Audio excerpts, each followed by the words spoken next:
need to serve. They don't need to cheer.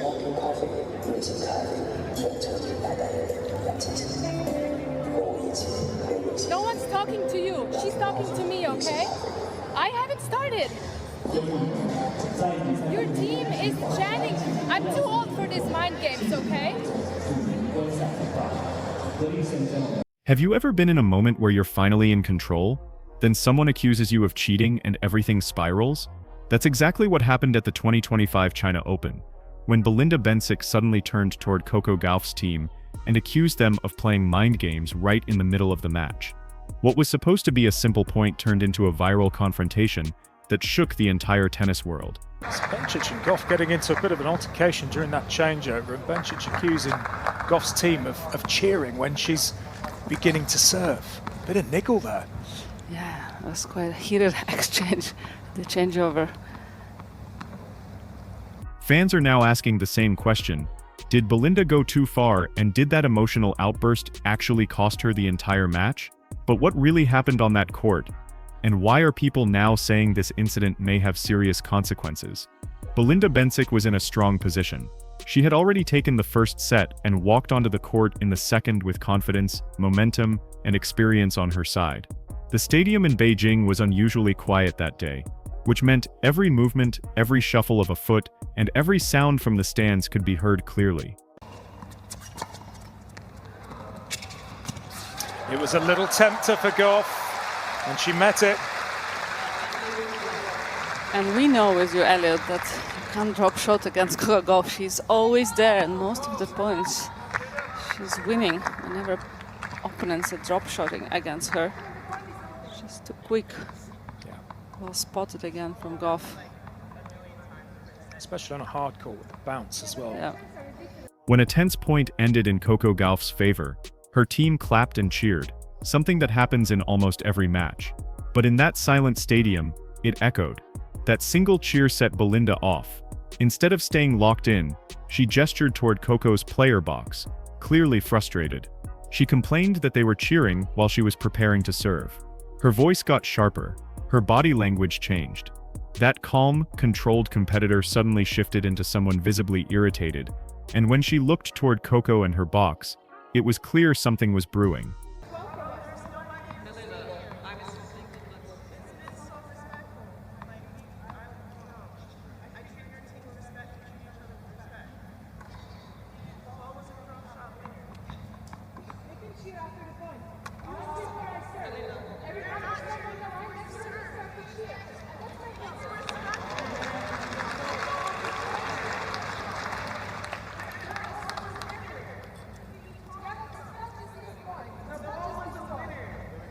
Not sure what is complained about from Bencic. Probably from the reaction after the point, I think, from Gauff's box or the fans. She accused them of trying to distract her, of trying to get in her head during critical moments. And then the words came out that instantly set social media on fire. She called it mind games. She said she was too old for this. A 28-year-old player, in the middle of a match, accusing a 21-year-old Grand Slam champion of psychological tactics instead of just playing tennis. In that moment, the energy on the court completely changed. You could feel the tension rise, and Coco, who had been struggling early in the match, suddenly looked more locked in than ever. And that's when fans started to wonder, was Belinda just frustrated, or was she actually accusing Coco of cheating? But it's interesting from Bencic to go on about it. When she's on the move, she's on the run, she's set and 4-3 up, and she's having a bit of a momentum to just not kind of leave it. And here's where the situation got even more serious. When Belinda used the words mind games, a lot of fans didn't just hear frustration, they heard an accusation. To many people watching, it sounded like she was implying Coco was doing something on purpose to gain an unfair advantage. And in tennis, accusing someone of intentional interference, distraction, or manipulation is basically the same as accusing them of cheating, even if the exact word isn't said out loud. The reason it hit so hard was the setting. This wasn't some packed stadium with thousands screaming. This was a quiet, echo-filled arena, where every small sound felt big. Yet Belinda's reaction made it feel like Coco's team was committing some kind of serious violation. She pointed. She complained to the umpire. She repeatedly brought it up during the changeover. The more she talked, the more the moment shifted from competitive frustration to public accusation. Meanwhile, Coco didn't lose her cool. She didn't yell back. She didn't clap sarcastically or roll her eyes. She kept her composure, explained that there was barely anyone in the stadium, and tried to make it clear that no one was being disrespectful, but the damage was already done. The cameras caught everything, the microphones picked up every word, and the internet started running with one explosive narrative. Belinda Bencic just accused Coco Gauff of cheating. Clips from that exchange spread everywhere within minutes. People replayed it on repeat. Comment sections filled with arguments, debates, and hot takes. Some said Belinda was right to stand up for herself. Others said she completely embarrassed herself on a global stage. But one thing was clear, the storyline had officially shifted from tennis to controversy. And that's when reports started swirling that Belinda's outburst might not just stay a viral moment, it could come with real consequences. As the clips continued to spread, another layer of drama started to build. People weren't just talking about the argument anymore. They were talking about consequences. Tennis fans, analysts, and commentators began asking the same question: is Belinda Bencic about to be punished for this? In professional tennis, players are held to a strict code of conduct. Publicly accusing an opponent or their team of interfering during play can be considered unsportsmanlike behavior, especially if it crosses into disrespect or harassment. And Belinda's comments weren't exactly subtle. Telling an opponent's team to shut up, claiming she was too old for these mind games, and taking her frustration to the chair umpire multiple times, put her actions under serious scrutiny. That's when speculation of a possible fine began to spread. Former players hinted that if any rules were broken, the WTA could step in. Online commentators suggested she could face warnings, a code violation, or even a financial penalty for her conduct. Some even claimed disciplinary action was already being discussed behind the scenes. Whether those claims were confirmed or not, one thing was certain: Belinda's reputation was taking a hit. Instead of headlines praising her comeback as a new mother on tour, the conversation shifted to her emotional outburst.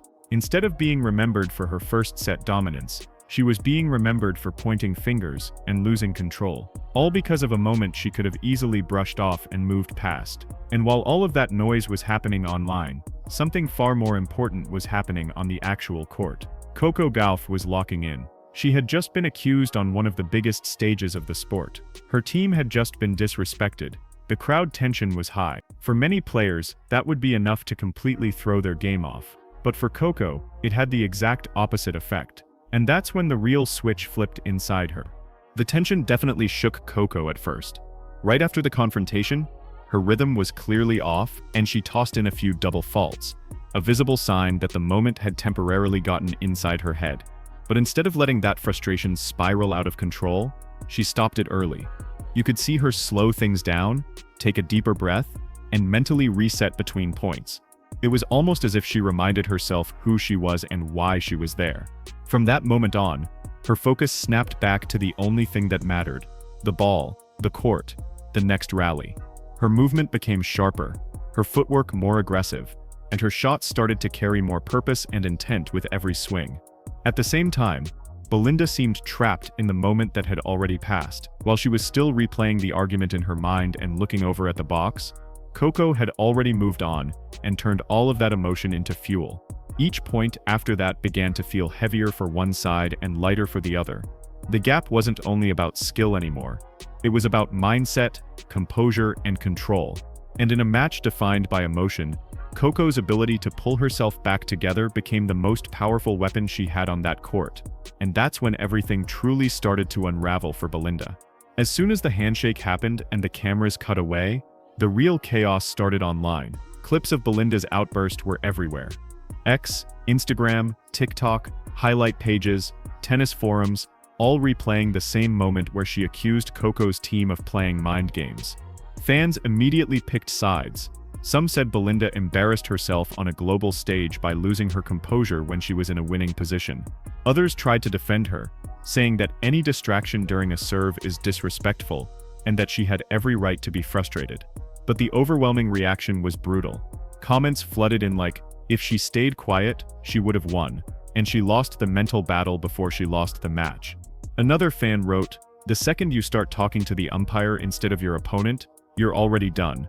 And people weren't just talking about the match, they were talking about the optics of it all. A 28-year-old Olympic gold medalist accusing a 21-year-old of mind games didn't look good in the public eye, especially when that same 21-year-old kept her cool and won in the end. The story spread fast because it wasn't just about tennis anymore. It was about attitude, maturity, and emotional control under pressure. In a sport where silence and focus are everything, that moment became a lesson in what not to do on the biggest stages. But while the internet was busy arguing, the tennis world was having a much bigger conversation about whether moments like this are becoming more common in the sport. This incident didn't just spark drama between two players. It reignited a much bigger debate across the entire tennis world. Over the last few years, the rules around on-court coaching and player support have been relaxed. Coaches can now give instructions during changeovers and between sets. Teams are more involved. Energy from the player box is more visible than ever. And that's where the gray area lives. Tennis has always been a sport built on silence, focus, and individual mental strength. When someone is about to serve, the crowd is expected to stop moving, stop talking, and stop reacting. That's just part of the culture. But in a half-empty stadium, where every clap and comment echoes, the line between normal support and disruption becomes harder to define. Was Coco's team being too loud, or were they just doing what every player's box does, supporting their own athlete after a point? The deeper issue is that frustration changes perception. When you're winning, everything feels fair. When things start slipping away, every little sound feels personal. That's where Belinda found herself, already dealing with momentum swinging, already feeling the pressure, already frustrated from missed shots. So the cheering didn't just sound like support. To her, it felt like an attack. But many tennis insiders agreed on one thing: even if the cheering was annoying, the way she handled it was the real problem. In a sport that's built on composure, calling out another player in the middle of play crosses an unspoken line. And the more Belinda spoke about it, the more it looked like a distraction she created for herself. Ironically, by accusing Coco of mind games, she might have been the one playing them first, trying to get in her opponent's head, trying to disrupt the rhythm, trying to shift momentum away from the tennis and into the emotions. And for a few minutes, it actually worked. But then it completely backfired, because while this turned into one of the most talked about moments of the season, Coco walked away with something much bigger than just a win. In the end, Coco didn't just win a match, she made a statement. Coming back from a set down while staying composed in the middle of heated drama helped secure her place at the 2025 WTA Finals and reinforced her reputation as one of the mentally strongest players on tour. Her record in Beijing only added to the message: when the pressure is highest, she rises. For Belinda, the narrative changed instantly. Instead of the focus being on her impressive comeback after motherhood, it became about one emotional outburst. Whether a fine actually followed or not, the real damage was already done. One moment of lost control shifted public perception and overshadowed her performance. That's the brutal reality of tennis. Sometimes a single sentence lasts longer than an entire match. Coco walked away with the win, the momentum, and the respect. Belinda walked away with a lesson. Because in the biggest moments, it's not just talent that decides the outcome, it's control. Now it's your turn.